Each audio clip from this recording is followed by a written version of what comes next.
আসসালামু আলাইকুম বন্ধুরা, আমার কাছে একটা প্রশ্ন, সেটা হলো ছাত্রলীগের আসলে কাজটা কি? ছাত্রলীগ, ছাত্র মানে তো পড়াশোনা করবে, তাই না?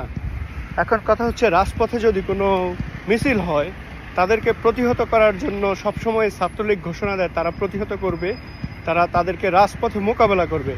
এখন প্রশ্ন হচ্ছে, ভাই কেন ছাত্রলীগ কেন মোকাবেলা করবে? ছাত্রলীগকে কেন এই দায়িত্বটা নেয়? সরকার কিংবা দেশের সাধারণ জনগণ তো তাদেরকে এই দায়িত্বটা দেয় নাই। যদি রাজপথে বিশৃঙ্খলা সৃষ্টি হয়, জনসভার মধ্যে যদি কোনো সমস্যা হয়, তাহলে আমাদের দেশের পুলিশ আছে।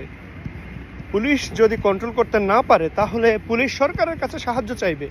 সেখানে সরকারের আরও অঙ্গ সংগঠন রয়েছে, যেমন বিডিআর আছে, র্যাব আছে, র্যাব আছে। এরা এসে, এদেরকে নিয়ে এসে সরকার বিশৃঙ্খলাকারীদের নিয়ন্ত্রণ করবে।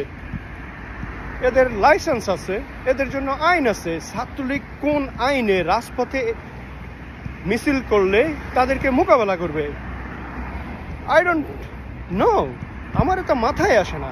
ভাই, ছাত্রলীগের কাজ তো এটা না। আপনারা কি আসলে ছাত্র না সন্ত্রাস? আমরা চাই সন্ত্রাসী ছাত্রলীগ, না আমরা চাই মেধাবী ছাত্রলীগ? প্রশ্নটা আপনাদের কাছেই রইল।